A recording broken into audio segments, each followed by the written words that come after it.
Om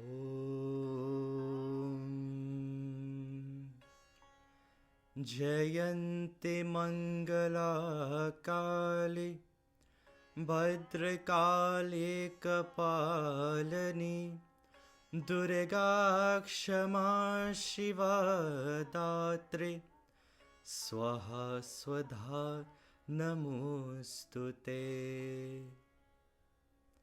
Namaste and welcome to Swasti Vaatika, the Garden of Wellness. We enter into our 7th session of our series celebrating SHARAD NAVRATRI. Tonight, Maa Durga makes her appearance in her 7th form, where she is known as Maa Kalaratri. Maa Kalaratri is the fiercest form of Durga Maa, and her appearance itself evokes fear into her enemies.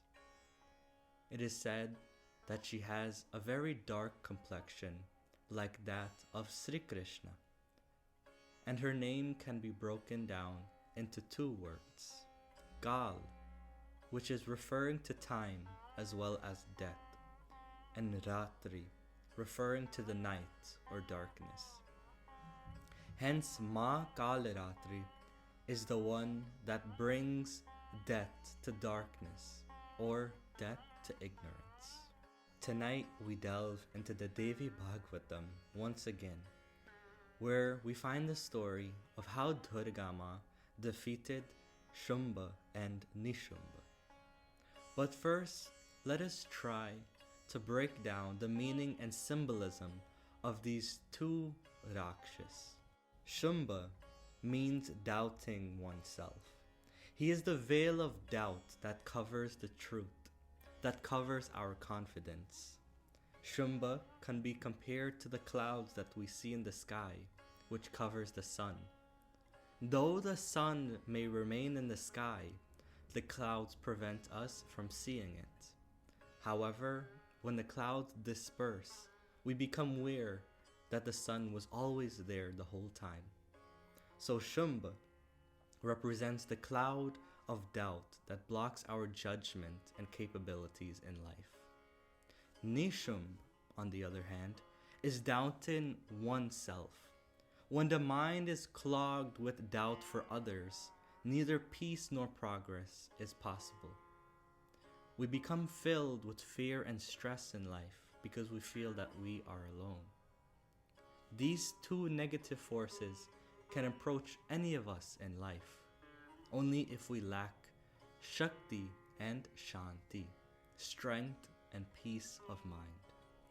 If we lack a strong mind, if we are spiritually weak, if we cannot find peace, we must recharge ourselves by simply praying. The story of these 2 evil Rakshas goes like this. Once, 2 demons by the name of Shumba and Nishumb invaded Indralok, the heavenly regions, and defeated Indra and his army. After losing his kingdom, Lord Indra, along with all of the other gods and devatas, sought help from Maa Parvati herself in trying to reclaim their kingdom. Maa Parvati heard the pleas and cries of her children and promised to bring salvation. The 2 army chiefs of Shumba and Nishumb are named Chanda and Munda. These 2 lesser asuras were walking about one day and encountered Maa Parvati, and they were immediately overwhelmed by her divine beauty.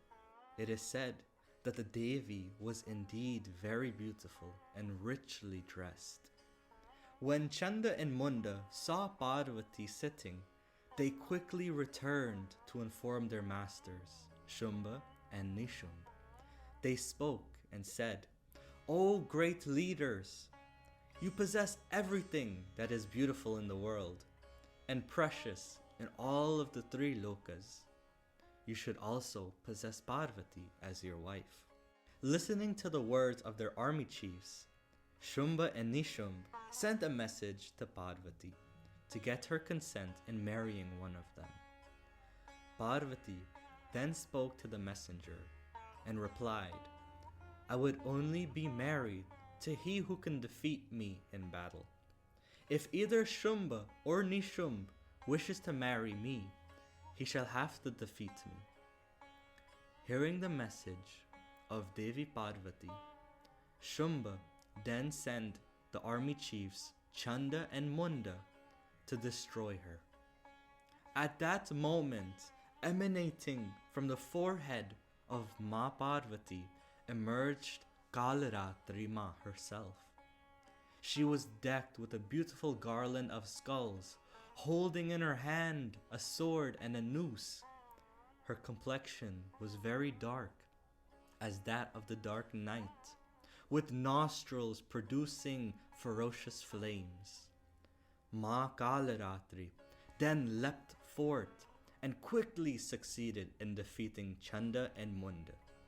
She then earned the name Chamunda Devi, the destroyer of Chanda and Munda.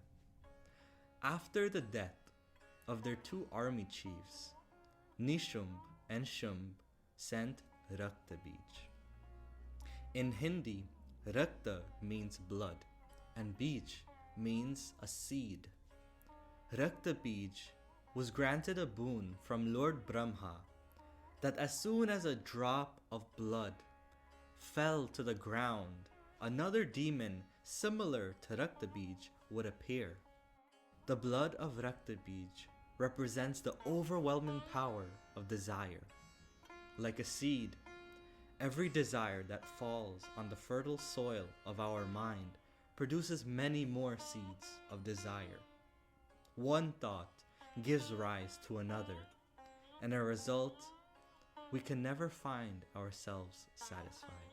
When Ma Kalaratri saw this, she realized that it was impossible to kill Raktabeej as long as his blood fell on the ground of the battlefield. The furious Ma Kalaratri then started to drink the blood of each of the clones of Raktabeej and prevented the blood from dropping to the ground. This way, Raktabeej too was vanquished. Ma was also victorious in killing Shumba and Nishumb, and thus helping Indra and all of the other devatas in reclaiming their kingdom in the heavenly regions. Ma Kalaratri is the form of Adi Shakti, the destroyer of evildoers, and thus she ends cruelty. However, she is very extremely benevolent towards her devotees and rewards them by removing all forms of sorrow or darkness from their lives. On the seventh night of Navratri, we bow down to this divine form known as Ma Kalaratri. To stay tuned to this series of stories glorifying the different forms of Shakti worshipped during Navratri, please subscribe to us and follow us on Facebook and Instagram. We hope you will be back to listen to the many more stories that we have to offer. Jai Mata.